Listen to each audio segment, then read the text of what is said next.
Bem, pessoal, nós vamos começando agora o nosso 7º encontro, em que ficamos de ver o capítulo 6, né, desse seminário que nós estamos acompanhando desde março. Esse seminário do Roberto Harari, que é a psicanálise entre a pulsão e a poesia, né.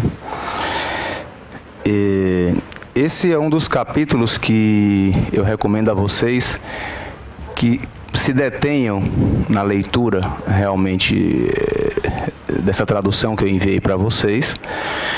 Tem algumas partes, já adiantando aqui no que vamos trabalhar hoje, né, que dentro da impossibilidade de se traduzir um poema, né, o máximo que consegui fazer como tradutor do espanhol para o português, né, foi isso aqui que está na tradução, né. Vocês vão perceber que a partir de um certo momento fica impossível, quem lê o texto que eu enviei, fica impossível a tradução. Mas é interessante isso porque aponta para o que o Roberto Harari também vai falar como o que é da ordem da intradução. Justamente essa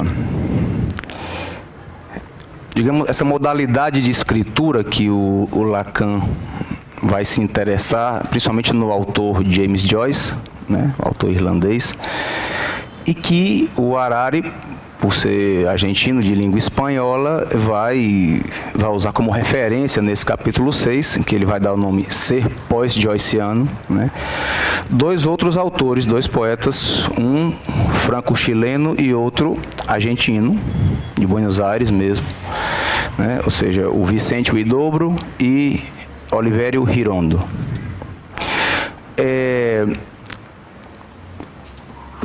Serve para também nos aproximarmos um pouco dessa ideia, por exemplo, do que é escrever com o que ele fala aqui, com a fonetização, a partir da fonetização das palavras, né, que a gente vai perceber aqui em alguns trechos.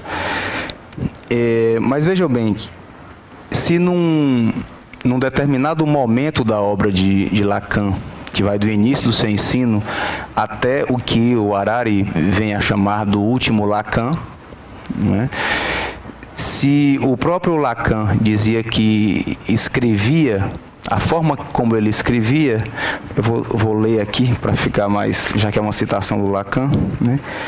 Escrevo de tal maneira que minha modalidade de escritura copie aquilo que quero ensinar, né?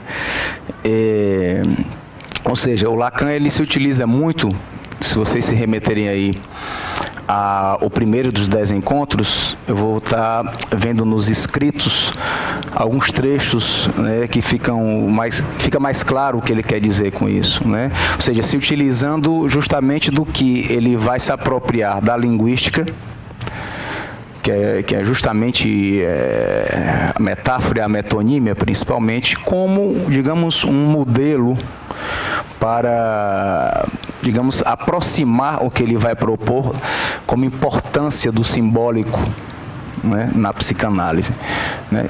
Em todo esse momento do seu ensino, claro, isso era o mais importante, justamente porque nós sabemos que após a morte de Freud, os seus discípulos, digamos, a sua grande maioria, principalmente na América, nos Estados Unidos, fizeram uma leitura digamos, levando-se em consideração muito mais o significado e o que Lacan vai chamar como sendo da ordem do imaginário do que da ordem do simbólico, porque esse simbólico não diz respeito a uma simbologia, aos símbolos, né?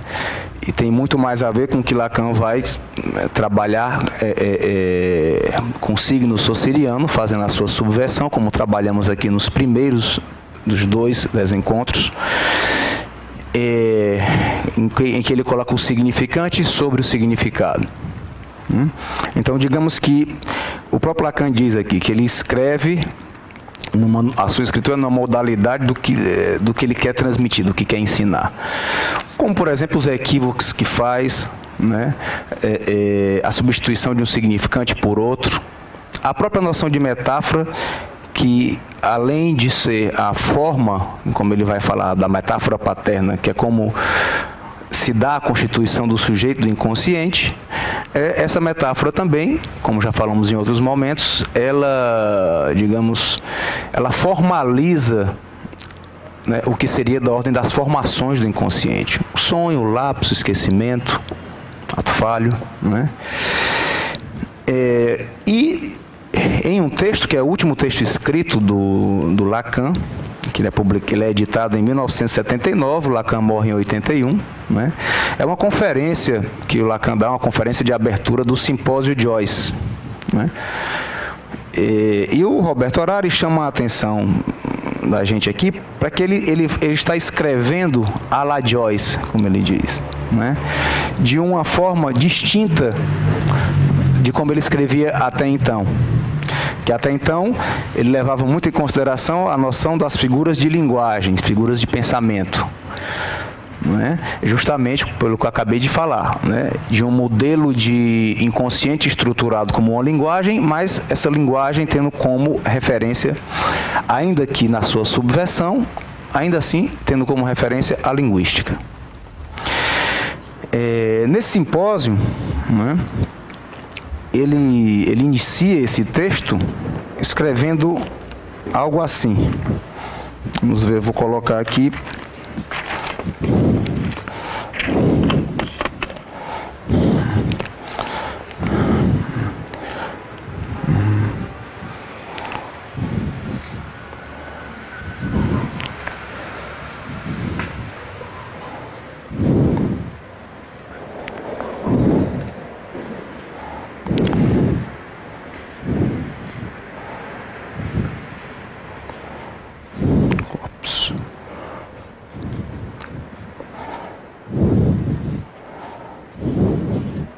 Está na página 4, tá?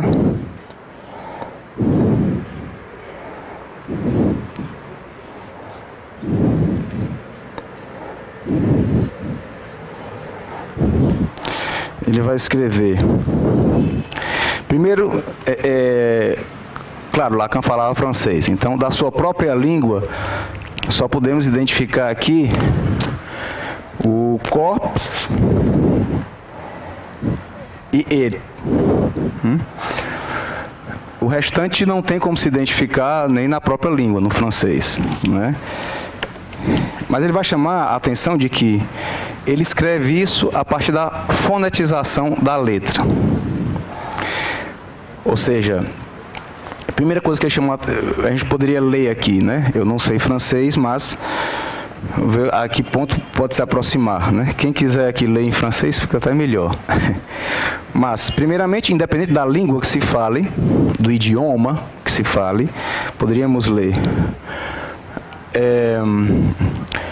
l'on comme corps et non nacum.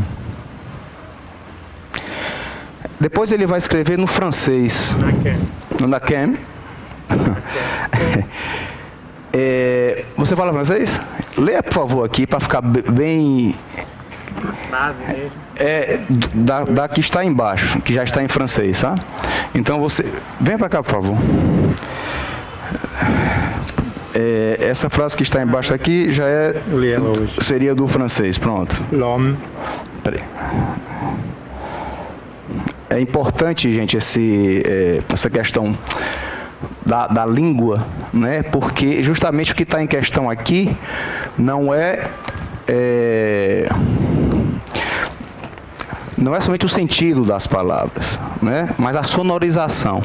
Por isso é importante que você leia com mais rigor aqui no francês. Na verdade, eu acrescentaria aqui que neste caso é bem a sonorização que faz a ligação de uma frase à outra. Então faça isso, por favor, que melhora pra gente. L'homme qu'a un corps et non há qu'un. Ok? Não há qu'un. E lá, aqui, sim, é exatamente o que ele faz. L'homme qu'on a un corps et non há qu'un. Qu'on un corps. Ok. Sim. Qu'on a. Ok. Esta ligação aqui, l'homme. Sim. Deixa eu ver de novo. Do francês aqui. L'homme connaît encore. Connaît encore et non a qu'un. Ótimo. Muito obrigado. Ótimo, muito obrigado. Tem traduzido aqui. Qual a importância de se ler com a pronúncia correta aqui? Nós não temos que saber francês aqui. O efeito de ensino que é importante, porque ele é necessário não o entendimento dos significados, dos conceitos aqui, mas a importância da sonorização. O que ele vai dizer é que o Lacan, ele escreve com essas letras aqui, mas algo que pode ser lido na sua língua, que no português ficaria: o homem que tem um corpo e não tem mais que um. Volto a dizer, a importância disso, porque os textos do Joyce, principalmente o Finnegan's Wake, existem pessoas que leem, tem círculos de leitura em Dublin, inclusive eu tive presente quando estive lá em 2013, como é que se diz? Nós temos que ler Joyce em voz alta. Ou seja, o efeito que tem da leitura de Joyce é se escutar lendo o texto de Joyce. Não é uma literatura comum, digamos. Nós podemos ler um romance, né, e entender, digamos, a história do romance, a narrativa, sem ter que estar lendo em voz alta. É necessário se ler Joyce em voz alta. E uma coisa interessante, Jorge Luiz Borges fala que se um poema realmente cativou você, mexeu com você, faz efeito em você, ele impõe que você o leia em voz alta. Se esse gosto, se esse interesse não aparece, o Borges diz: deixa esse autor de lado, tem vários poetas muito bons aí, procure outro. Se não lhe desperta essa vontade de ler em voz alta um poema. Né? Claro, nas recitações fica bem mais evidente a importância da sonorização. Né? Então vejam bem,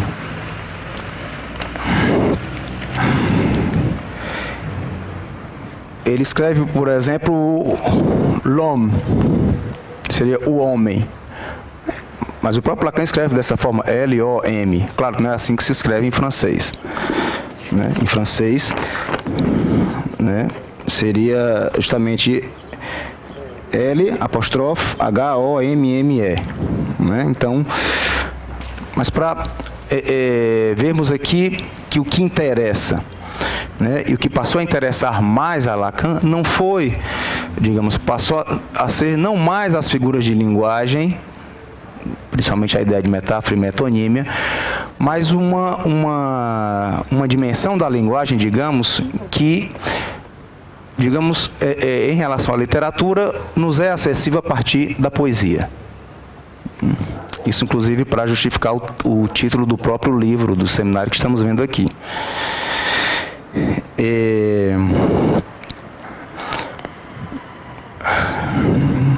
É uma citação do Lacan: que Joyce tenha gozado ao escrever Finnegan's Wake, isso se sente.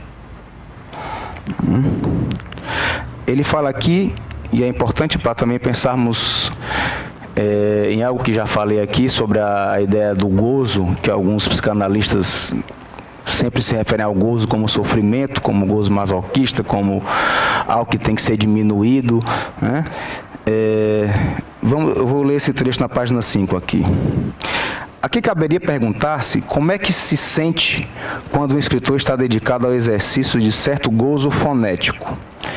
Esse gozo ao qual propus reservar-lhe o qualificativo de gozo mental, né, e que participa de um evidente substrato autoerótico. Isso é uma citação do Harari, né? O que é que eu chamo a atenção com isso? Primeiramente, para que fique claro, pelo menos a partir dessa proposta do último Lacan, de que um tratamento não se resume à ideia de que se reduzir o gozo. Podemos pensar numa modificação da economia de gozo. Até porque não existe só um tipo de gozo. Não existe só um gozo masoquista, parasitário e que emperra a vida das pessoas. Isso é um primeiro ponto importante que ele vai chamar a atenção por exemplo,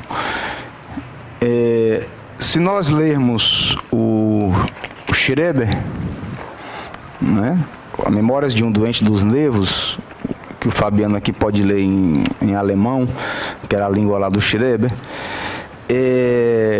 nós podemos ver, eu só posso falar do português, que eu li a tradução, né, que é um saco aquele livro e que, na realidade, digamos, é a transcrição do delírio de Schreber. Né? É claro, tinha que ter um cara como Freud que se interessasse por um livro daquele para fazer a sua leitura, já que o Schreber não foi seu paciente, né? E que nos deu uma contribuição enorme a respeito do tratamento das psicoses. Mas, embora o Lacan falasse da possibilidade, ele acreditava que estruturalmente o James Joyce, esse escritor, né, ao qual o Lacan está escrevendo a la Joyce aqui, ele acreditava que estruturalmente Joyce era psicótico. Agora, a sua modalidade de escritura, sua forma de escrever, possibilitou que ele ficasse, digamos, que ele não ficasse tão acometido pelos fenômenos elementares das psicoses. O que, por exemplo, sua filha esquizofrênica, né, Lucia, não conseguiu. Né? Então, a ideia do Lacan, o interesse dele por essa escritura, nos aproxima, pelo menos é a leitura que eu acompanho, ou a leitura que faço do que o Harari propõe, de que pensar na estrutura da linguagem, na ideia do inconsciente estruturado como uma linguagem, a linguagem como sendo apenas o que ele propõe em primeiro e segundo momento da sua obra, ancorado na linguística, é reduzir demais, né, o que se pode fazer em relação às intervenções do analista.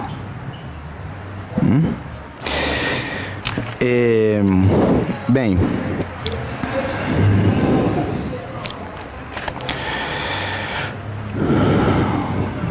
ele vem fazer outros, usando a homofonia, vem fazer outras equivocações, que é um termo importante no último período da obra de Lacan, que justamente é algo que excede, que está para além do que podemos pensar como formação do inconsciente. Ou seja, essa modalidade de escritura, que inclusive o Lacan, nesse texto, o Harari chama a atenção de que ele vai escrever não mais imitando as figuras de linguagem, de pensamento, e sim a la Joyce, ou imitando Joyce, como essa forma aqui que o nosso amigo aqui, o Jorge, leu. Né?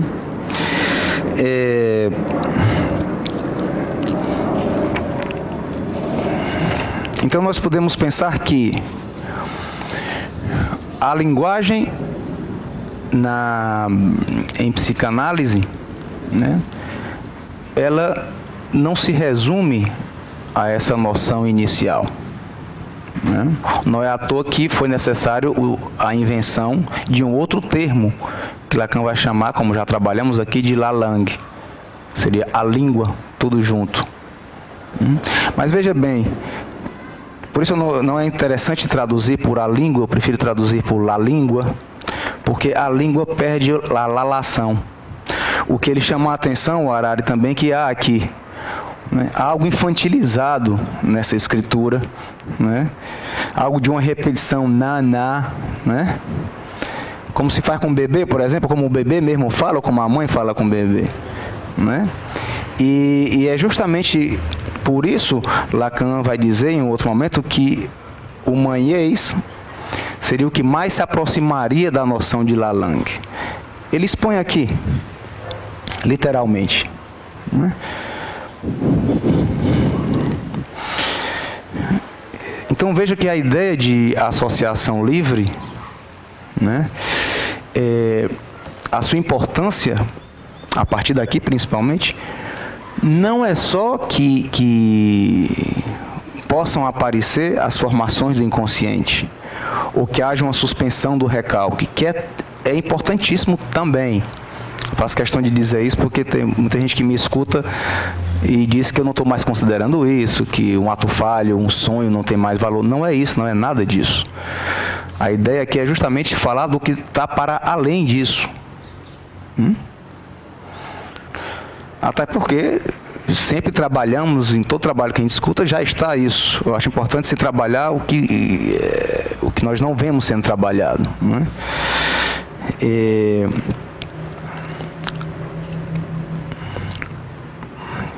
Então, falar livremente, isso é uma leitura minha,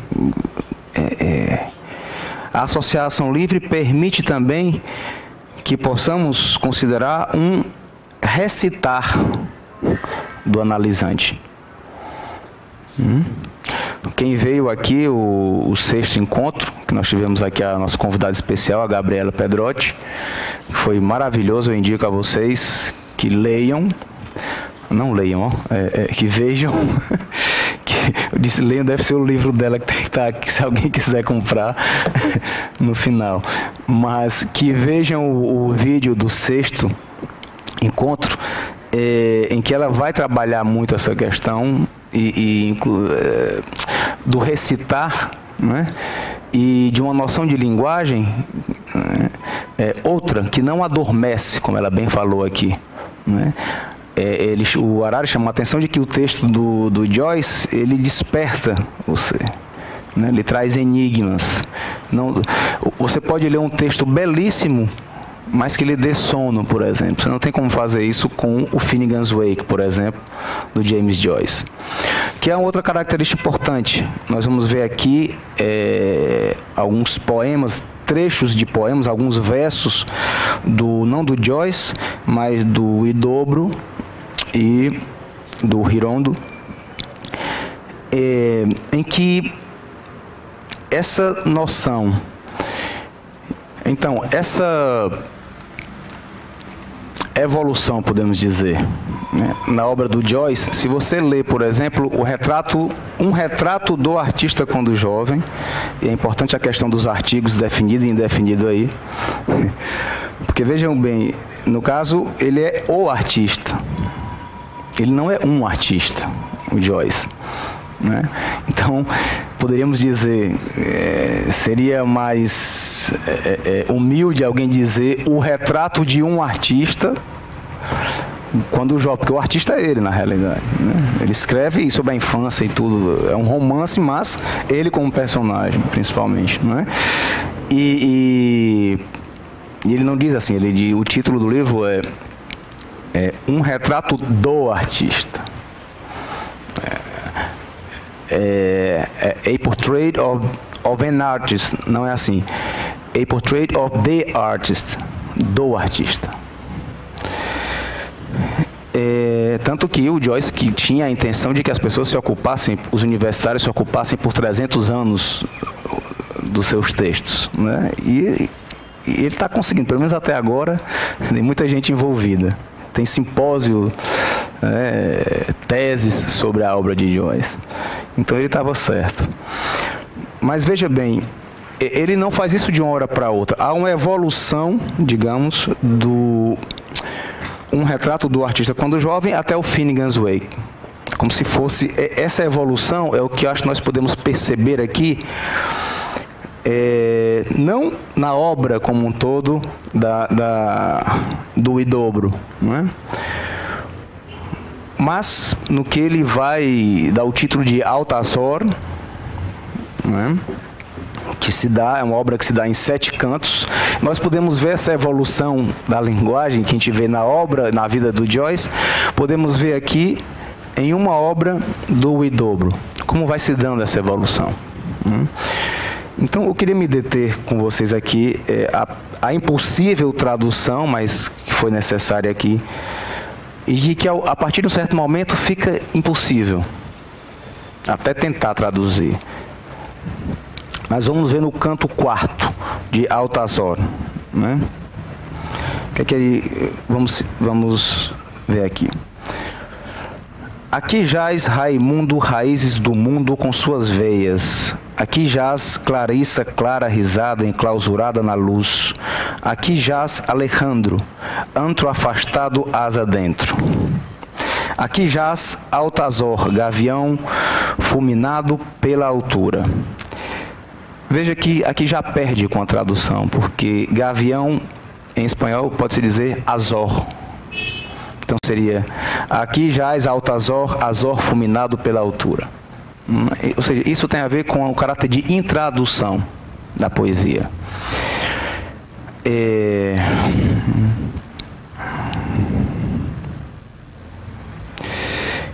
Vamos ver, seguindo. O pássaro tralali canta nos ramos de meu cérebro, porque encontrou a chave do éter finifrete, rotundo como unipasso e o espavesso. Ele faz violência, ele chama a atenção, o Harari, para a violência que é feita à linguagem, para que vocês tenham uma noção do que em outros momentos eu falo como intervenção, ou interpretação do analista, como a forçagem, ou fazendo violência à linguagem, e não somente apontando quando um paciente ou analisante troca uma palavra pela outra, tropeça, né? Que é importantíssimo, né? Até porque essa noção de linguagem não se perde. Agora, o que estrutura, né, a partir de Lalande não é regido por essas regras. Muito pelo contrário. O que esse poeta, Vicente Huidobro, começa a fazer aqui é quebrar as regras de gramática, de concordância, de conjugação, ou seja, de onde fica sujeito, verbo. Por exemplo, aqui quando ele diz rotundo como o unipasso e o espavesso, ele troca, nós poderíamos quebrar essas palavras, o que ele diz, que ele começa a atomizar a linguagem. Átomo, falando de átomo mesmo. Ou seja, o que é universo e espaço, ele quebra e fala de unipasso e espavesso.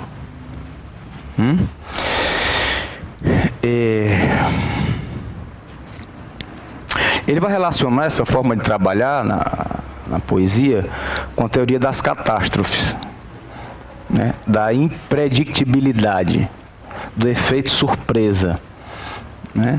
Ou seja, de forma mais geral, nós já escutamos o efeito borboleta, como se diz, né? De que uma borboleta batendo asas aqui, nesse jardim, pode causar um maremoto lá no Japão, levando-se em consideração as leis da física e muito mais ainda, o que escapa às leis da física, pelo menos da física clássica. Então, o efeito surpresa, ou de enigma também, né? Quebrando as regras da linguagem. O Lacan falou isso no seminário 23, que o Joyce tinha a intenção de destruir o idioma inglês. Tanto que ele escreve, o Joyce falava vários idiomas, né? Ele escreve o Finnegan's Wake, temos palavras com centenas de letras de diferentes idiomas, né? Seria, digamos, o caos total, a noção de caos. Mas veja que tem uma coisa interessante, porque a própria noção de caos, do que é caótico, por exemplo, o que nós podemos ver num atrator estranho, eu não vou desenvolver isso aqui hoje, outro dia a gente pode ver isso, mas é que pode-se perceber uma certa estrutura no caos também. Não quer dizer que é uma estrutura que possa prever, por exemplo, se você, na física mesmo, né, se você tem um carro com a velocidade tal, né, tem uma distância tal até um alvo, digamos assim, nós podemos calcular que em tanto tempo, aquele carro vai impactar com o alvo, né, com o obstáculo. Né? Nós podemos prever isso. Isso é a física clássica. Né? A teoria do caos é justamente, ela escapa a essas previsões, mas ela pode fazer uma mostração de uma certa estrutura nesses fenômenos. Por exemplo, o atrator estranho, ele existe a partir, a ideia dele, a criação dele foi a partir dos fenômenos atmosféricos. Um cara chamado Edward Lorenz. Vocês já devem ter visto, ele parece uma... Não é rigoroso esse desenho que eu vou fazer, mas só para vocês terem noção, vocês já devem ter visto em algum lugar, né, que é tipo assim.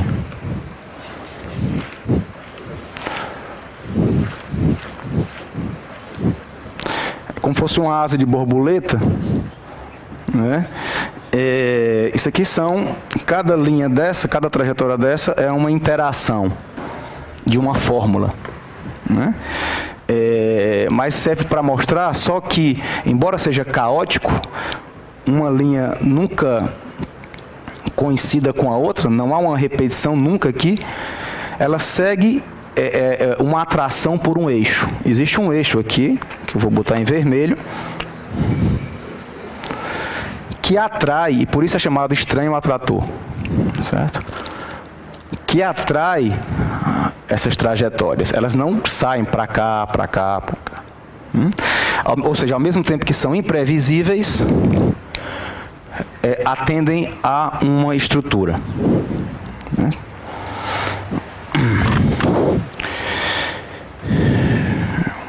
Vamos seguir aqui com os versos de Althassora. No canto quinto ele vai falar, aliás, vou recitar. A montanha e o montanho, com seu luo e com sua lua. A flor florescida e o flor florescendo. Uma flor que chamam girassol e um sol que se chama giraflor.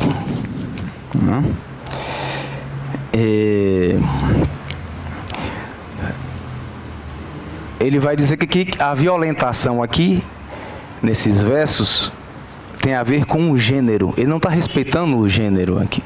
Chama montanho, giraflor.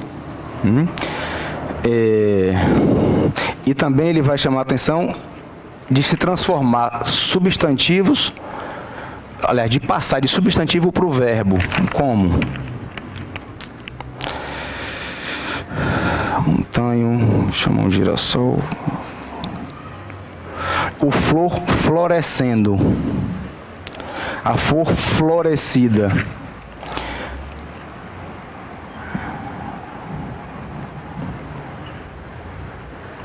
Ele diz, nestes versos ainda se preserva a estrutura sintática e se torna chamativo o modo em que se trabalham os hipérbatos e os retrocados, essa ligeira rotação do girassol ao giraflor. Ou seja, a ideia de se trabalhar com a letra e não com o significante, né? E trabalhar assim se aproximaria dos efeitos que se pode ter, que esteticamente tem muito mais a ver com a poesia, né, do que, por exemplo, com uma narrativa.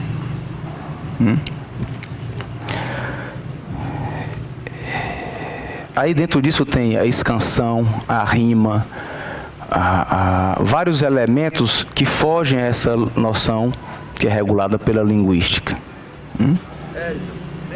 Eu queria só que você falasse aqui, porque senão não sai no vídeo. Né? Estava ligado. Peraí. Pronto. Rapidinho, eu acho que só dentro disso se poderia falar de violetação, ao invés de violentação. Sim. Dentro da dimensão da poesia, violetação, sim, de violeta. Sim. Seria uma outra possibilidade. É exatamente essa a ideia, né? Muito obrigado. O que você já sacou de cara é justamente esse exemplo que você deu, né? Porque violeta é transformar um substantivo, violetar, por exemplo. Não se diz violetar, se diz violentar. Não é? Mas fazer violência à linguagem, né, é justamente não respeitar as regras que tem na gramática. Por que é interessante nisso? Porque você pode escutar isso na fala de um analisante. Violetar, violetação, como você propôs, não é? Justamente atende a essa ideia. Você pode pensar, não, se eu for pegar ali qualquer dicionário da língua portuguesa, eu não vou encontrar isso lá. Mas quando você fala aqui, todo mundo saca, não é? Que você fez um jogo homofônico aí, né? Usou a homofonia, a semelhança de sons, né? E causou um efeito nisso. É dessa ordem, sim, a ideia de violência à linguagem. Que é justamente para a gente começar a perceber por que foi tão interessante para Lacan acompanhar a obra do Joyce, não é? Não é a questão, muita gente fica falando, porque não é psicótico, era psicótico, não tem como saber, foi uma interpretação selvagem que Lacan fez. Não interessa, não é essa a questão. Né? O que importa a Lacan aqui é, a partir de um escritor, de uma modalidade de escritura, ele falar, né, do que é isso que, segundo ele, essa escritura de Joyce, né, alcançava pontas de real. É isso que interessa a Lacan. Não interessa se era psicótico, se não era psicótico. Lacan nunca nem o atendeu. Né? Ele recusou tratamento em psicanálise até para a filha esquizofrênica. Né? Então, não é essa a questão.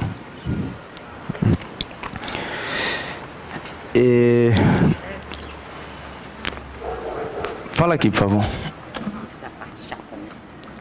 É porque senão não sai no vídeo. Pode-se dizer que os bebês, eles lançam mão dessa violentação, dessa homofonia, desses recursos, porque se comunicam, porque ainda não estão aprisionados pelas cadeias significantes? Sim, sim. Ótimo, sua colocação. Porque tem uma coisa que eu venho falando, embora seja óbvio, né? Mas é importante lembrar, né? Que o que o Lacan vai falar como chamar de palavra valise, como já falei aqui, de mala, ou palavra mala, ou seja, que se abre o zíper e cai um bocado de coisa de dentro. Como você fez agora com violeta, violentação, transformou o substantivo em verbo, né? Isso que o Lacan vai trabalhar como metáfora paterna, responsável aí pela divisão do sujeito, constituição do sujeito do inconsciente, essa coisa toda que nós já falamos, já sabemos, não é? Isso não tira do par-lettre, do fala-ser, essa dimensão que já tinha na infância. E veja bem, eu não estou falando do que é da ordem do recalcado, porque qual é a questão maior aqui? É também pensar na linguagem, ou não só na dimensão de simbólico da linguagem, ou do inconsciente, mas de uma dimensão de real da linguagem também. Isso é que é novo nesse último ensino de Lacan, né? Ou seja, em termos de clínica, não é reduzir a escuta do analista às formações do inconsciente ou à suspensão do recalque. não se reduz a isso. Tem a sua importância, mas, e não é à toa que o Lacan, talvez, isso é uma leitura que eu faço daquela frase do Leturdi, que não foi o último escrito de Lacan, como o Harari lembra aqui. O último escrito do Lacan foi essa conferência do Simpósio Joyce. Leturdi, eu acho que é de 72, isso aqui foi publicado em 79, né? Mas veja bem, em Leturdi ele diz que se diga fica escondido detrás do que se diz em o que se ouve. Ele não diz em o que se escuta. O Aurélio Souza, psicanalista baiano do Espaço Mébius, já coloquei essa questão para ele. Ele é de acordo que há uma diferença, aí ele usa o entendre, né, e não o écouter, eu acho, né? Ou seja, por quê? Porque ouvir, você pode ouvir, por exemplo, um gato miando, um cachorro latindo. O escutar, ele nos dá a ideia de uma intenção sua em entender o que alguém está falando. Não é? Então, veja que o Harari, por sua vez, ele vai escolher um outro termo. Ele vai falar do audicionar, para diferenciar do escutar. Ou seja, audicionar o que está para além, né, da linguagem, da linguagem como simbólico da linguagem. O que está para além disso tem a ver com a poesia.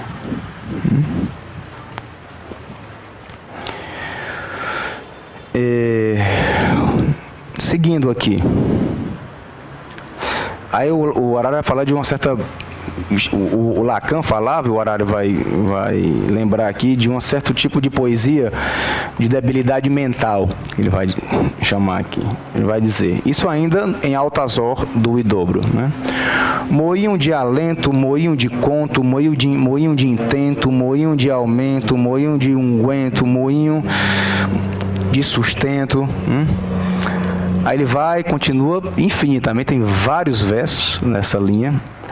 Aí lá para o final, moinho truculento, assim eres moinho de vento, moinho de assento do vento.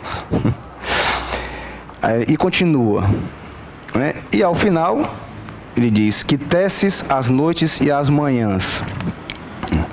Isso ele vai usar esses versos para falar do que seria aproximado da poesia, né, como alguns poemas que têm a ver com a debilidade mental. Mas veja o que aparece de interessante aqui. Ele fala de uma certa circularidade. Ele vai interpretar, isso aqui é uma interpretação do Harari, né, desse poema, de que um poema desta ordem, ou versos desta ordem, nos levam a pensar ou a sentir uma certa circularidade, como o próprio moinho, né, que fica rodando, ou seja, uma repetição do mesmo, como se diz, né? E algo que serve, como é o que é da ordem da esfera, né, para mostrarmos algo que é da ordem da tópica do imaginário. Depois, ele mostra um novo recurso quando começa a fazer verbos a partir dos substantivos, né? Você acabou de fazer isso também aqui, com violeta. Violetar. Aí ele coloca aqui esse verso: a cascata que cabeleira sobre a noite, onde cabeleira de substantivo passa para verbo. Enquanto a noite se cama a descansar com sua lua que almofada o céu. Então, o leitor espera o verbo, mas aparece um substantivo. O efeito de surpresa também ele chama a atenção para isso, né? Eu olho a paisagem cansado, que se rota até o horizonte, à sombra de uma árvore naufragando. ele vai chamar a atenção de que só no finalzinho é que aparece o verbo gerúndio aqui, naufragando. Né?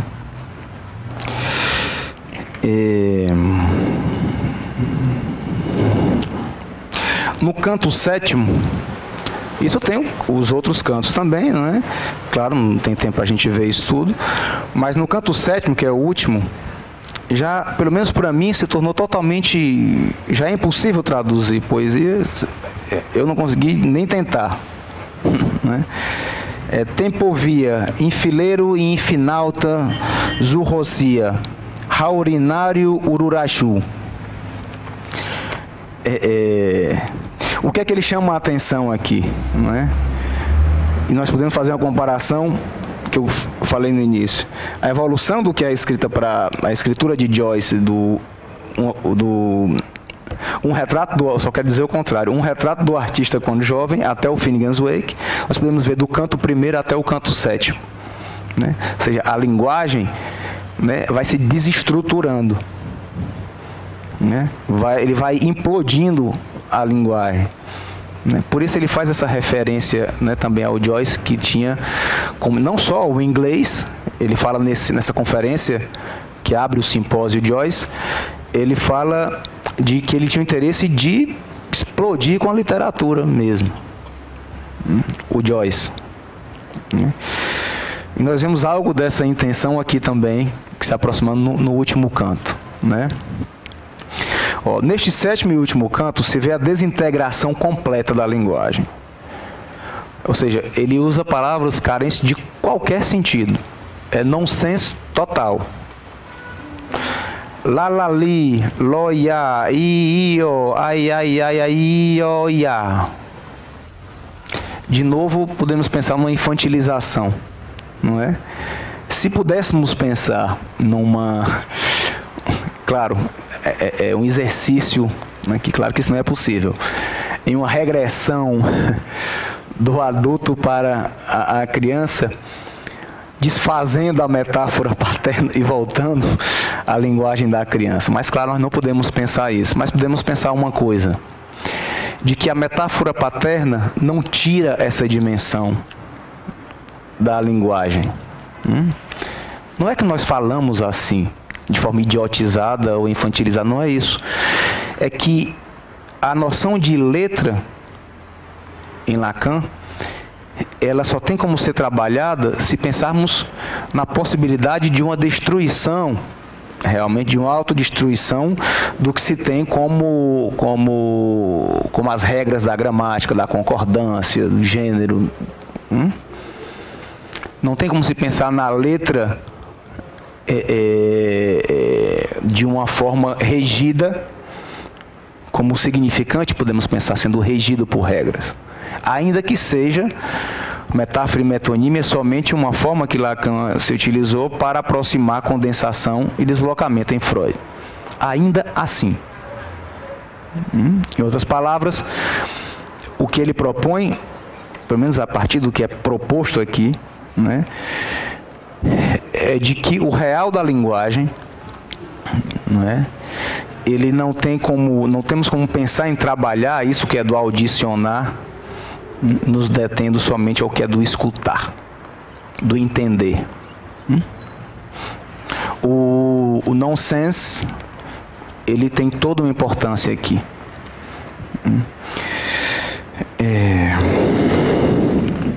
Vamos ver aqui. Tem uma parte importantíssima aqui. Eu até fiz uma banda de Möbius, assim, que atravessou um pouco as cores. Mas dá para ver que aqui tem vermelho e aqui tem verde, né?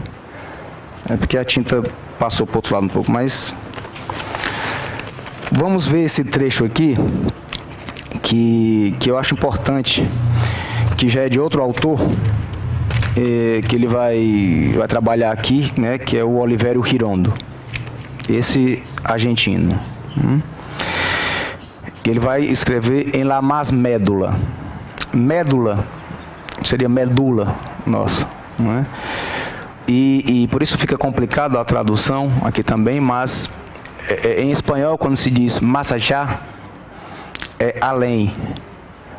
não necessariamente é mais além. Esse é o nosso vício de aproximação de uma língua da outra, não é? Por isso seria além, mais ou menos assim, no além da medula, no que está para além da medula, seria, forçando uma barra, claro, né, aqui.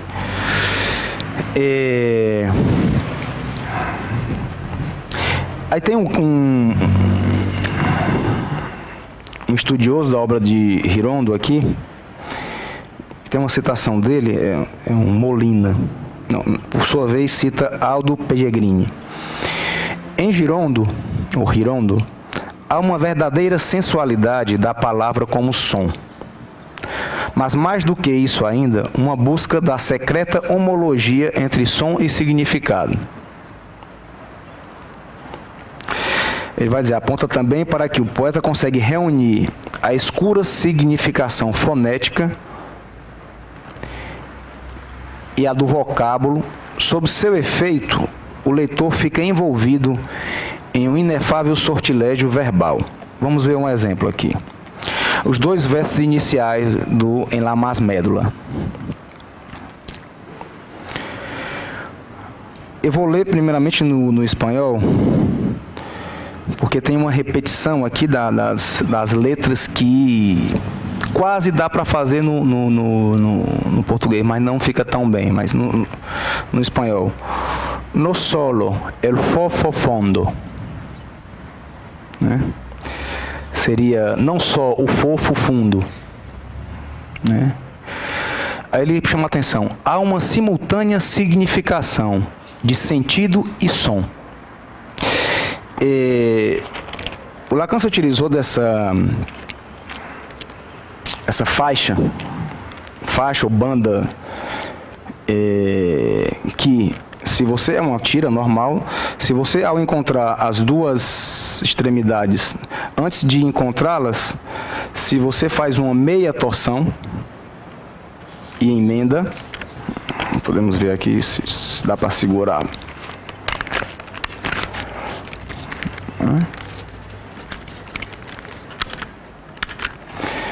Ela se transforma num objeto topológico da topologia de superfície, que talvez seja o mais, talvez não, seguramente é o mais conhecido, né, na psicanálise, é até capa do livro do Seminário Angústia, que tem isso aqui e umas formiguinhas andando assim. Né? Mas a ideia é o seguinte, vocês veem que aqui está verde, uma face era verde e outra vermelha, né? Isso aqui está verde e aqui vermelho. A ideia inicial, se você coloca aqui no verde uma formiga e ela, sem cruzar de um lado para o outro, não é?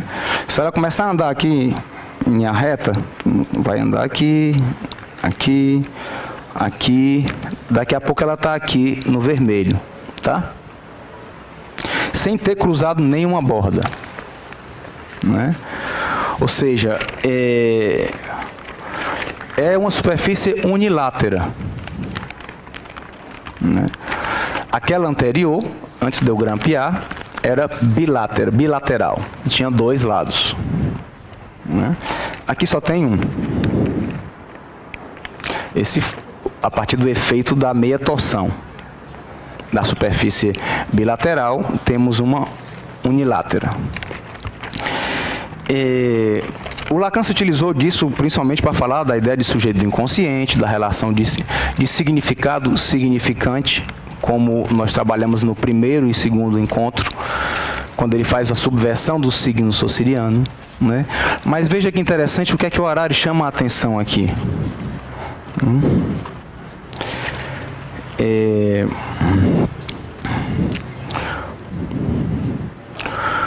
Por um lado, a ideia é evocada pelo signo, o fofo. Pelo outro, a grave acumulação das e a repetição, que sugere um ruído surdo de fungos que arrebentam, de algo esponjoso, brando, onde se afundam os passos. Isso, Harari. No nosso julgamento, se isto é possível, o signo sociriano, significado sobre significante, não é feito ao modo da banda de Mébius, desse modo, né? E sim em uma tópica imaginária bilateral. O que é que eu acredito que o Harari está falando aqui? Que a banda de Mébius não tem, a partir dessa noção de linguagem aqui, de que digamos, está unido significado e significante, né? Ou seja, fofofundo, né? Não precisa se traduzir nada, não precisa ter o significado de nada, porque a sensação simplesmente de escutar como é recitado lhe causa a sensação do fofo, do fundo, do que o pé está afundando, né? Então ele diz, isso sim,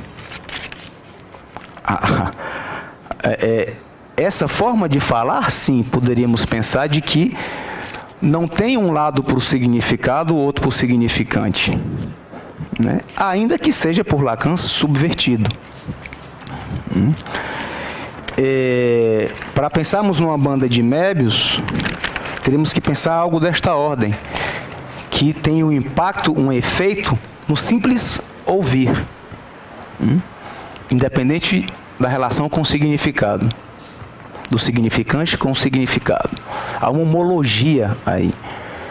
Em outras palavras, representando ou mostrando, melhor dizendo, em uma superfície topológica, ela atende à noção da topologia do que é unilateral numa banda de Mébius.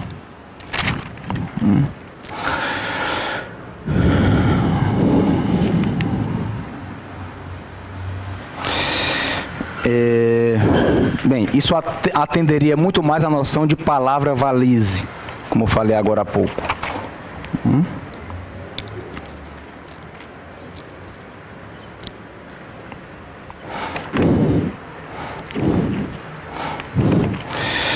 Mas bem.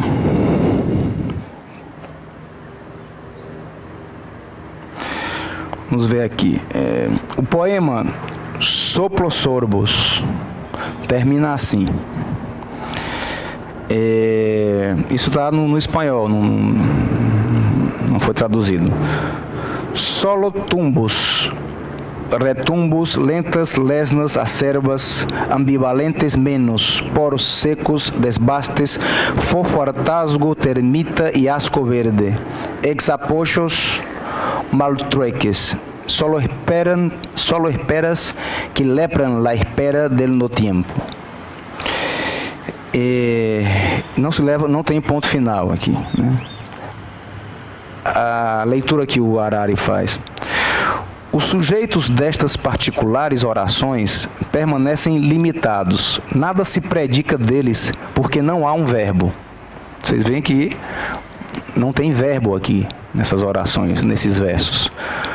O verbo só aparece ao final, depois de uma longuíssima enumeração.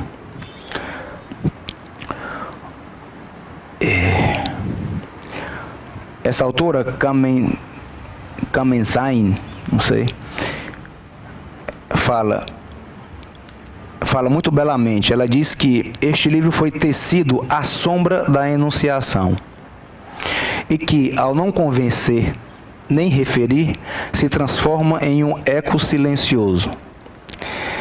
É interessante essa fala dela, né? Tecido à sombra da enunciação, porque nos remete a uma outra questão importante aqui, que se em um primeiro momento da obra de Lacan foi tão importante ele diferenciar enunciado de enunciação, né, para falar de imaginário e simbólico, ou significado, significante, podemos dizer que nesse período do seu ensino não é mais isso que está em questão para ele, digamos, pelo menos como prioridade no seu ensino, e sim uma diferença, ou seja, entre o que ele vai chamar de dito e dizer.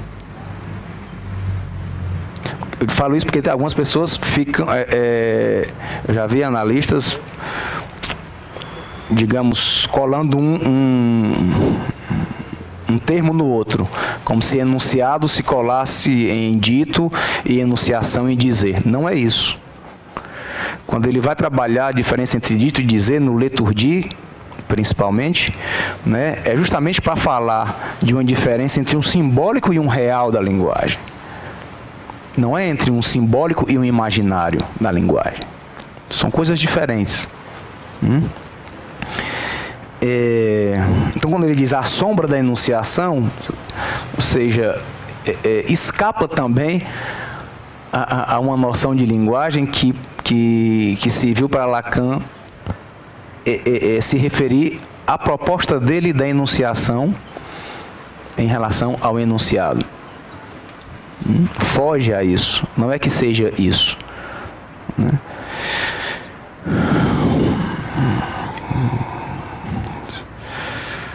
Então, outra coisa que ele chama a atenção, né, que ele vai falar aqui, o sujeito da oração, aí não estou falando do sujeito do inconsciente, mas sujeito de uma oração, como tem sujeito, verbo, predicado, né, a predicação e tal. Aqui ele vai relacionar muito mais com a noção de eu, do eu forte, de um eu forte, em que tem o eu, depois em seguida vem o verbo e depois a predicação. Isso é como nós falamos, nós nos comunicamos assim, nós escrevemos assim, não é? Ou seja, a linguagem que comunica, ela tem essas regras, não é? Por isso estamos trabalhando na poesia, é justamente o que vai para além da comunicação, não é? Que tem muito mais a ver com uma noção de uma relação mais direta com a linguagem. Como eu li agora há pouco, fofofundo. Não precisa ninguém pensar. Você sente o que está sendo dito, não é?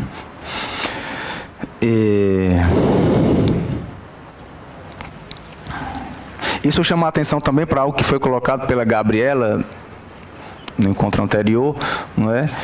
De que alguns autores, quando ele escuta algumas pessoas falar, dá sono nela. Não sei se vocês lembram que dava sono. É muito bem construída, muito bem, digamos, impecavelmente, gramaticalmente correta e tudo, mas pode ser algo que, embora possa comunicar, dá sono em quem está escutando uma palestra ou alguém que está lendo um texto, por exemplo. E ela vai falar que justamente quando alguém fala e na sua fala tem algo que é da ordem do dizer, isso acorda. Isso desperta a pessoa, né? Podemos pensar aqui, como também o que é dessa ordem pode cansar. Vejam só.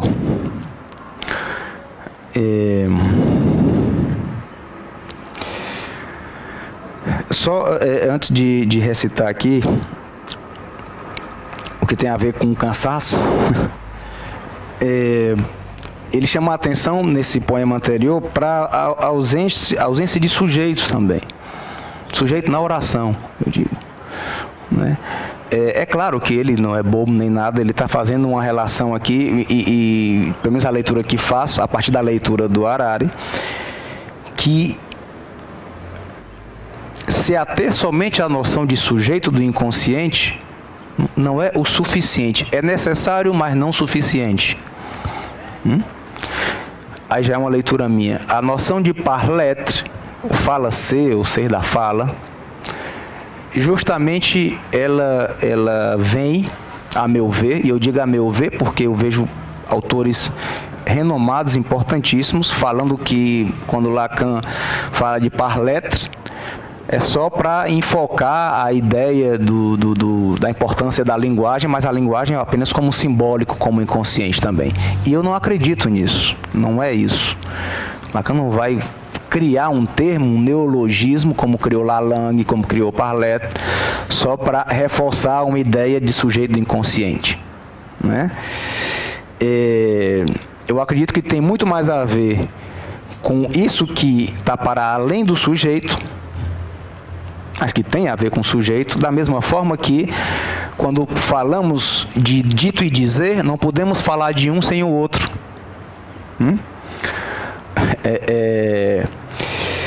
Agora, temos que saber que existe, nos ditos, existe um dizer que o causa, que causa os ditos.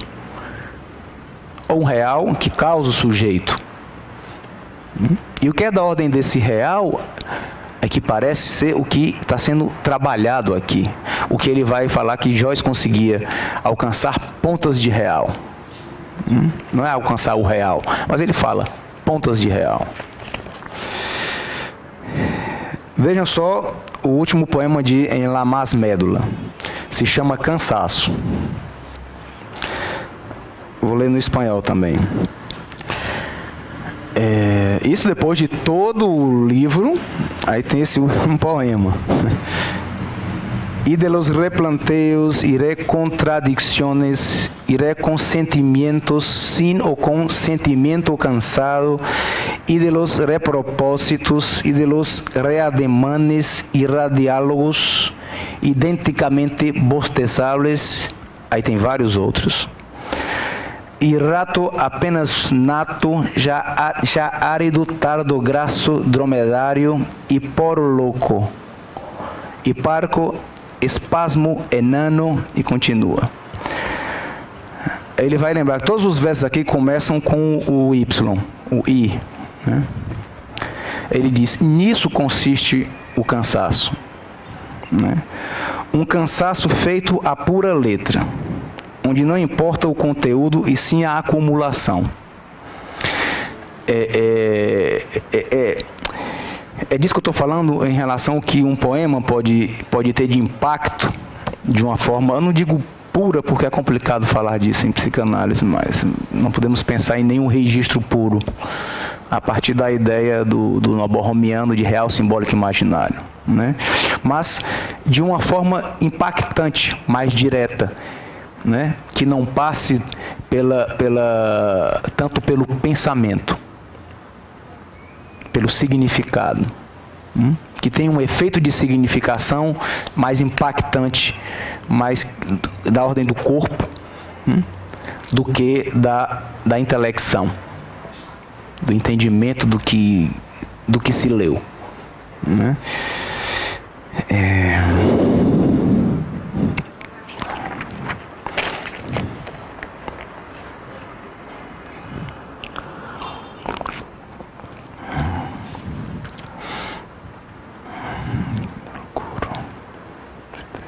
Construção poética. Bem, eu vou mais para o final aqui do capítulo, para a gente falar um pouco pelo menos introduzir o porquê do interesse do Lacan na caligrafia chinesa, né? Da escritura poética chinesa. Né? A Gabriela também citou aqui o François Chen, esse poeta que foi amigo, professor, discípulo também de Lacan, inclusive que dedica esse livro à escritura poética chinesa, a Lacan, ainda em vida, e que vai ter algumas citações dele aqui que eu acho muito importantes.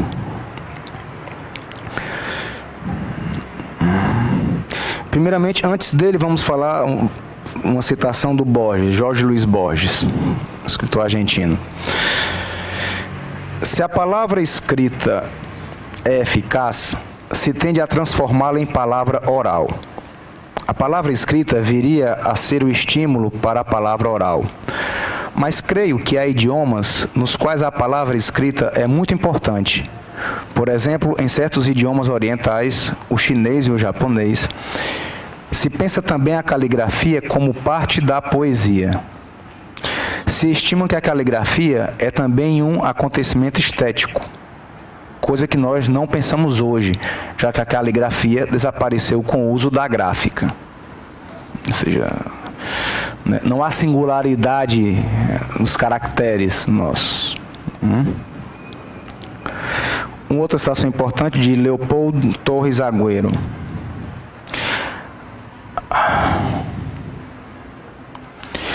A caligrafia é a arte de desenhar ideogramas, de compor um espaço, de organizar um ritmo, de combinar vazios com plenos, significado e significante, sombra e luz, brando e duro, cortante e envolvente.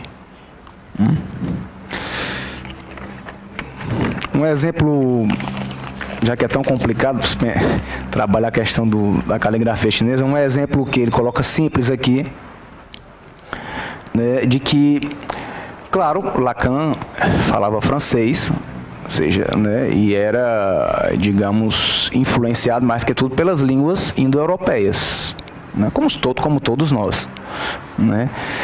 O interesse dele pela escritura chinesa, né, principalmente pela escritura poética chinesa, né, acredito eu, vem justamente em perceber que, se trabalhando isso, a escritura dessa forma, nós podemos avançar nessa dimensão da linguagem também, pelo menos como efeito de ensino, né, disso que ele fala como que toca pontas de real, né, e além de um simbólico da linguagem. E quando eu falo simbólico, estou falando do inconsciente mesmo, estruturado como uma linguagem. O que aponta para uma clínica que vai para além do inconsciente. Não é à toa que o título desse seminário, desse livro, é A Psicanálise entre a Pulsão e a Poesia. Porque aponta para uma clínica do pulsional também. Não só do inconsciente. Não só do simbólico. Aqui.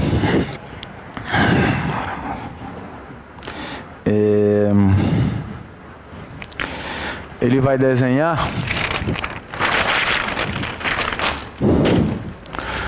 Como não tem nenhum chinês aqui, eu posso fazer mal feito mesmo.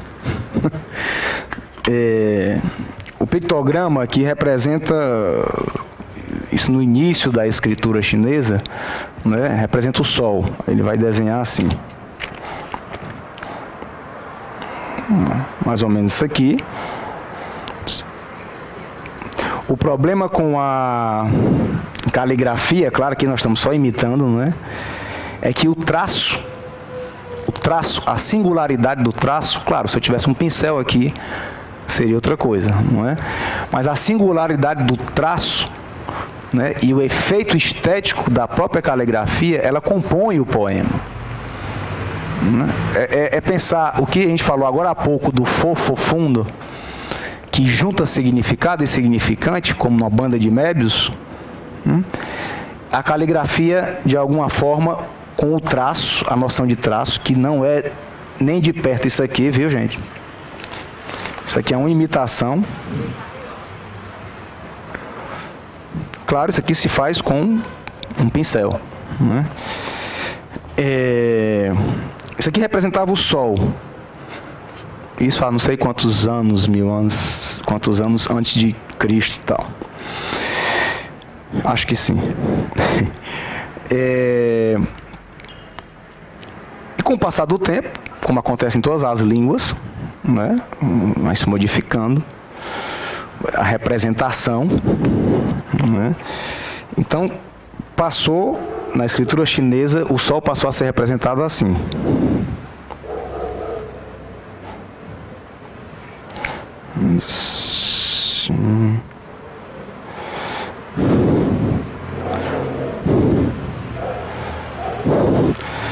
Do jeito que o Joyce, que tinha a intenção de destruir a língua inglesa, eu estou destruindo aqui o que é a caligrafia chinesa. Mas tudo bem.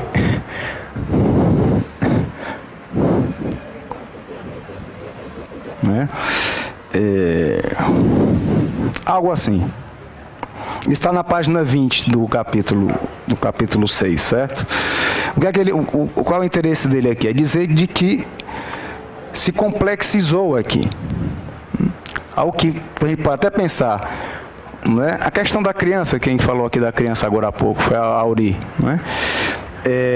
Que tudo é muito direto, muito simples para a criança, não é? Como se comunica, por isso a criança faz a gente passar tanta vergonha nos cantos, não é? Porque ela fala justamente sem esse anteparo, sem filtro, né, como se diz. Alguns adultos fazem isso também, mas é mais complicado. Mas veja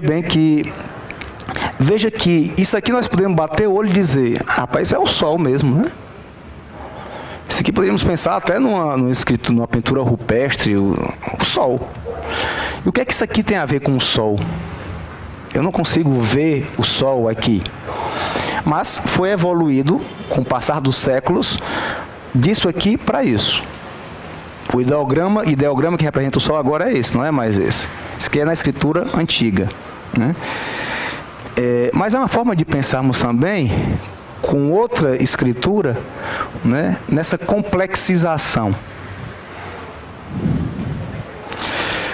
Uma outra coisa importante que chama a atenção dele também na escrita chinesa.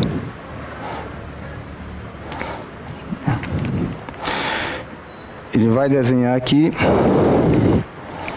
Isso não está legal, esse preto aqui.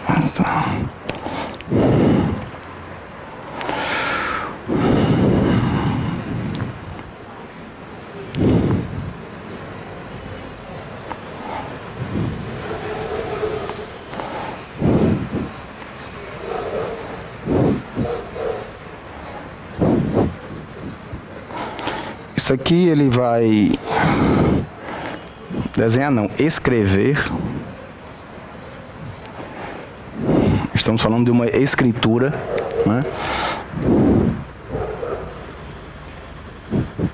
De novo, lembro que isso aqui era para ser feito com um pincel, claro. Aí vai dizer que isso aqui representa um homem com um filho, né? Um homem com um filho. Em chinês, é o ideograma que representa um homem que tem um filho, né? Sendo que, se você acrescenta, no caso que seria a nossa língua, o tio, né? Aqui, claro, não tem o tio, mas o que se aproximaria numa representação, tipo botar um tio aqui,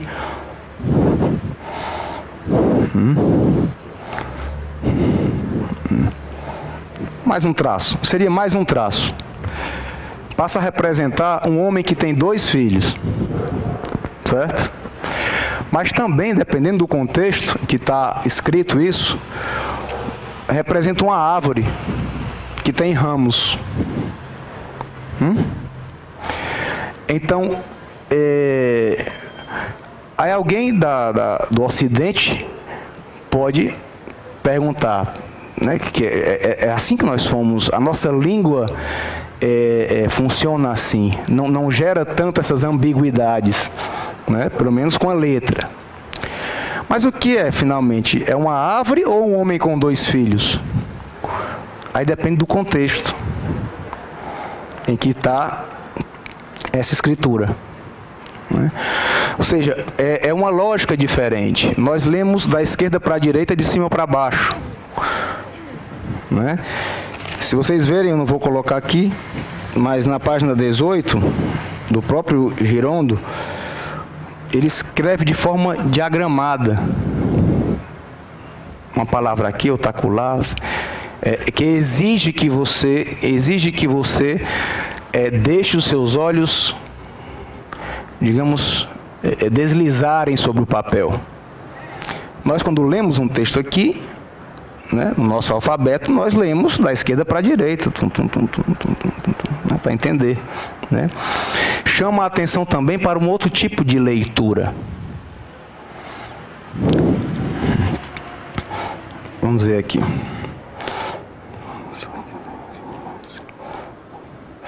Ou seja, a ideia de que o significante ele se desenvolve no tempo, né?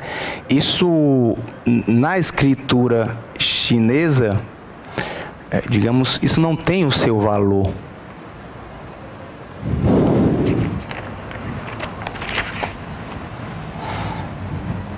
Veja também que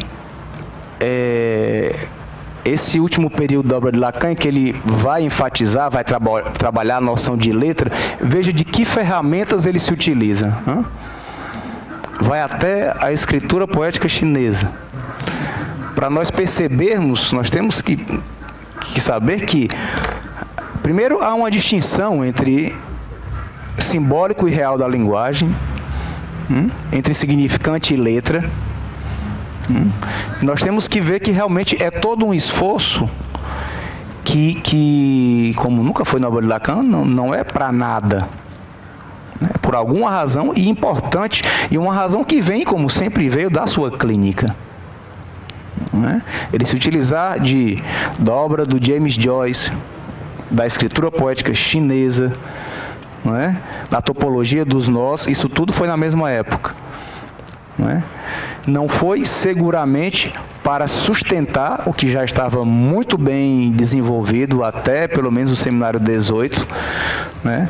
Como o inconsciente estruturado como uma linguagem, o inconsciente como simbólico e a clínica sendo só isso.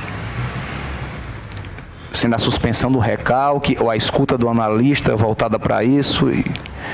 Ou seja, esse esforço aponta para o que está para além disso, ou seja, em outras palavras, que isso é necessário, mas não suficiente.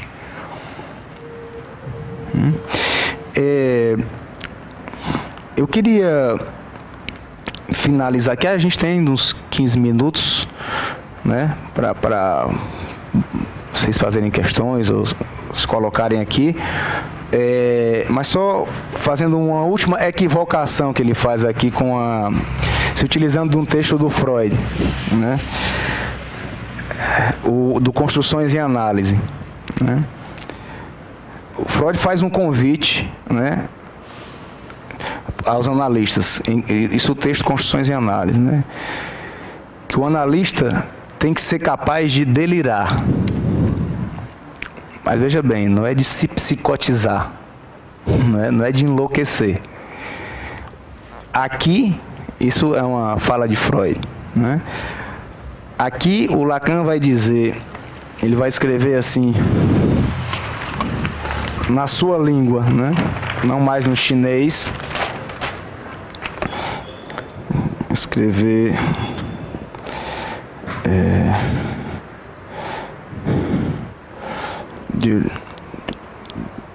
de ler.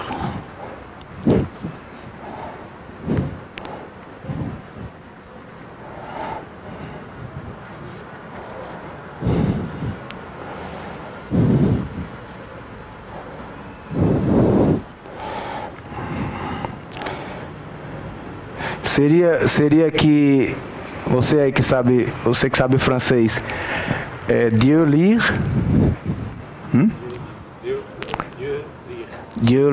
Dieu lire. Sim, seria Deus ler, mas homofonicamente também seria delírio. Não é? Delir. Né?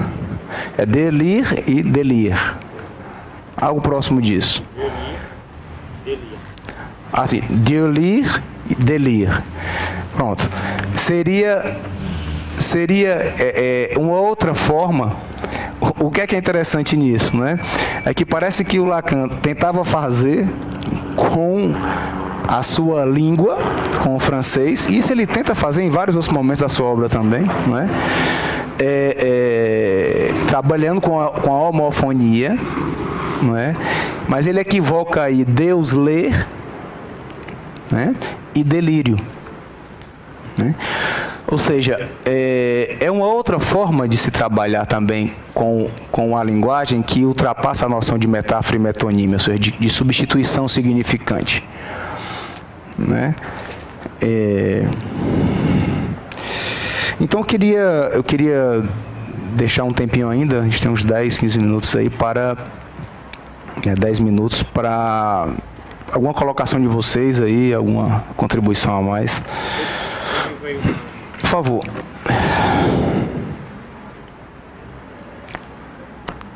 Me vai aqui. Vem pra cá para você aparecer no... Me veio aqui um delírio. Se você quiser escrever também... Não precisa escrever, vou só ficar no som mesmo. Tá. Me veio aqui também um delírio, que é em francês. Eu vou primeiro falar em francês. Sim. E depois explicar para você, traduzir e explicar como é que isso funciona no francês rápido. Je ne veux pas savoir. Vou repetir. Je ne veux pas savoir. Eu não quero saber. Okay? Isto numa linguagem normal. Depois, muito rápido e corrido, quando a pessoa está na emoção, no calor, é je ne veux pas savoir. Je, ok. Je ne veux pas savoir, ok? Como se eu estivesse mandando calar o outro. Não quero saber. Então, isso se produz com sonoramente o som é homofônico a como nós fazemos, né? Cala a boca, né? Isso. Exatamente da mesma forma. Me veio ali quando estava sentado, me veio isso. Isso existe muito no francês e até noutras frases ou noutras expressões. Agora me veio só essa. Ótimo. Não, perfeita. Essa fecha com chave de ouro o que nós estamos trabalhando aqui, de fazer violência à linguagem e do audicionar, não é? Porque é ótimo esse seu exemplo, porque nós podemos ouvir, né? Não se pode falar que eu escutei. O escutar tem uma intenção de entender. Não é? E o audicionar, como o horário propõe, ou o ouvir, como o próprio Lacan fala no Leturgie, né? Aponta para uma não intenção em entender nada. Né? O que tem muito a ver, o que tem tudo a ver com a função desejo do analista. Né? A função desejo do analista justamente aponta para não querer entender nada. Porque há um problema em querer entender ou querer o melhor de alguém. Ou querer a felicidade de alguém. É que quando você se coloca aí, só tem como você fazer isso, dentro dos discursos que Lacan trabalha no Seminário 17, a partir do lugar de sujeito, no lugar de agente, ou seja, no discurso da histérica. É um lugar de divisão. É o lugar que eu falo quando eu estou aqui, por exemplo, quando você acabou de falar aqui para uma plateia, ou seja, um bocado de gente olhando para você e você dá esse exemplo. É um lugar de divisão. Né? É um lugar que de alguma forma aponta, e é por isso que é difícil para algumas pessoas escreverem e apresentarem em um evento de psicanálise, porque você se depara com inibição, sintoma e angústia estando aí. Né? É o lugar do analisante, é o lugar da histérica, o discurso do analisante, o discurso da histérica, melhor dizendo, o discurso de quem fala em uma psicanálise em extensão, como eu estou fazendo agora, você falou agora há pouco, outros falaram também, né? E é justamente, não tem como você pensar de que é do analista ou do desejo do analista o bem do seu paciente. Que ele fique bom. Eu não estou querendo dizer com isso que o analista deseja que ele fique mal. Mas veja que é justamente a nossa debilidade mental, né, de que ou é uma coisa ou é outra. Não é isso. Né? É o nada. É não querer saber nada. Saber, veja bem, no sentido de dar sentido. Né? Ou de acrescentar sentido. Porque qual é o problema? Já começamos hoje falando do gozo, dos gozos. O gozo sentido, alguém pode passar uma vida inteira sofrendo e gozando de um sentido. Não precisa o analista estar dando mais sentido ainda à vida de alguém. Né? O que alguém pode encontrar numa análise, acredito que pelo menos numa análise que se propõe a lacaniana, né? Não somente meio lacaniana, é justamente uma diminuição desse sentido. Não é para que somente se goze menos, mas sim para que se possa aceder a outros tipos de gozo. Porque não existem somente gozos parasitários, gozos que param realmente você na vida. Né? Lacan, a partir do Seminário 22, ele nomeia 4 tipos de gozo. E a partir do Seminário 23, com a introdução da noção do symptôme, que é aquele quarto... a quarta consistência, né? Que aí vai fazer uma cadeia borromiana de 4, que já trabalhamos aqui antes também. Nós não tem mais como se localizar ali nem somente os 4 tipos de gozo. Tem gozos, temos que supor, até porque Lacan não disse tudo, Freud não disse tudo, o Harari não disse tudo, ninguém diz tudo, nunca, né? Que temos que pensar em gozos que sequer foram nomeados ou nominados por Lacan. Até porque ele morreu, né? Nós um dia envelhecemos, morremos. Né? Mas o que eu quero dizer com isso é que o sentido é um tipo de gozo. Então, dar sentido, ou a escuta do analista está voltada a entender o que o analisante está dizendo, isso cansa. Né? Isso cansa e é por isso que algumas pessoas se sentem muito cansadas mentalmente, né, de atender, porque estão justamente se detendo ao sentido do que é falado, ou querendo dar significado ao significante que é escutado do seu analisante. E isso cansa, com certeza. Não é? Bem, alguém mais quer fazer algo? Fala aqui, por favor. Olha lá. Vem pra cá para você aparecer no vídeo. Sou tímida. Ele diz que há um gozo flagrante, né, na poesia de Joyce. E aí a minha dúvida ficou, essa forma de gozar viabilizou a vida dele, no sentido que ele tinha estrutura psicótica, ótimo, não é isso? Ótimo. Outra coisa, esqueci, gente, peraí. Era tão importante. Mas depois eu lembro. Eu diria a você, isso é uma leitura minha, digo isso porque já foi motivo de conflitos, claro, dentro do debate da teoria em alguns eventos. Quando eu falo, por exemplo, que temos que pensar o Luiz Scovitch, lá do Fórum de Paris, não é? Acho que é, né? Eu tive com ele agora no encontro internacional da Escola de Psicanálise dos Fóruns do Campo Lacaniano, lá em Medellín. Até falei disso aqui, eu acho que no 5º encontro. E eu fiz uma pergunta a ele, ele não me respondeu, mas no final eu insisti em conversar com ele depois da apresentação, que foi uma das mais interessantes de todo o evento de altíssima nível, qualidade, de organização, de apresentação de trabalhos. Fiquei encantado. E com o pessoal do fórum, né? E eu falei que é necessário se pensar em um gozo do analista. Claro, quando se fala isso sem se ter a menor leitura dos últimos seminários de Lacan, você, como eu disse outro dia aqui, se você se baseia só nos discursos, por exemplo, você vai dizer que se o analista goza, ele é santo, como já escutei em alguns lugares, né? E como se existisse uma pureza e um nível de abstração, né, a partir do desejo do analista, ou da formação do analista, né, em um certo momento do seu percurso em que ele se autoriza, ou que chega ao fim da análise, de que ele é puro, não goza. Isso sim é ser santo. O que seria ser santo, né?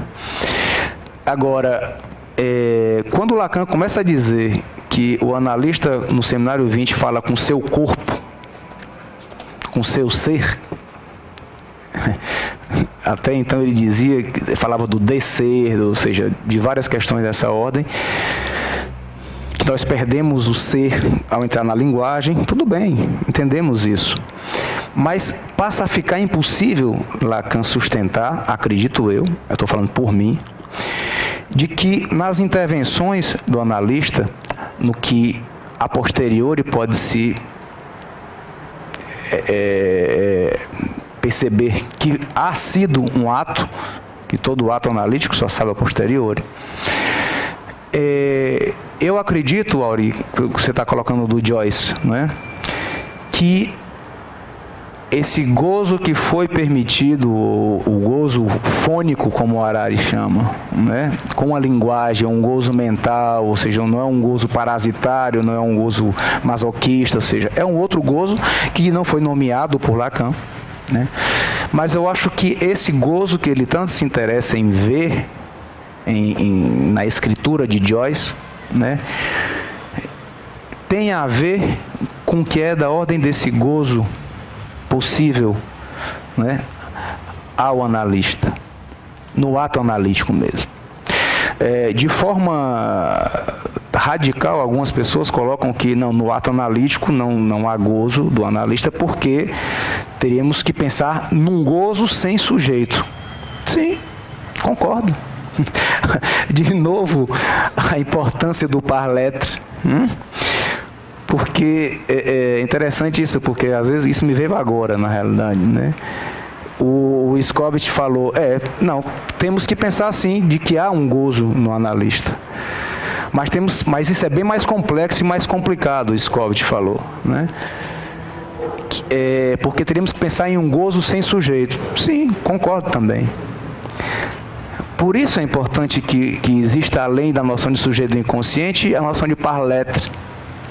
Mas há um gozo. E a sua pergunta, eu responderia, além de lhe agradecer pela pergunta, que me ajuda a pensar em ato aqui, colocar em ato para vocês, o que mais chamou a atenção de Lacan em relação à escrita de Joyce, né, foi o gozar de Joyce, que o impediu de sofrer de forma tão devastadora como sua filha esquizofrênica sofreu, os fenômenos elementares da psicose, né? E que diria que o analista pós-joyciano, que é o título desse capítulo, né? Acho que é o próprio Lacan que se mostrou sendo pós-joyciano ao final do seu ensino, o analista pós-joyciano goza de algo que se aproxime desse gozo que Joyce tinha com a escrita. Essa é a minha opinião, é no que eu acredito, né? De novo, lembrando que para pensar nisso, temos que pensar em tipos de gozo, não somente no gozo como sofrimento, como muita gente propõe, né? Bem, gente, obrigado e ficamos aí no nosso próximo encontro aqui, vai ser dia 15, né? Dia 15 de outubro, né? Mesmo horário, 4 da tarde. Eu queria só que vocês não esquecessem de assinar essa lista, porque eu só envio os e-mails com o convite para a aula do curso sobre os fundamentos da psicanálise às pessoas que assinaram. Não tem como eu saber de todo mundo que estava aqui, certo? Só peço que não saiam sem assinar. Se o nome não estiver na lista, no final tem algumas linhas em branco. Vocês podem colocar os dados de e-mail e assinar, tá bem? Até lá, então.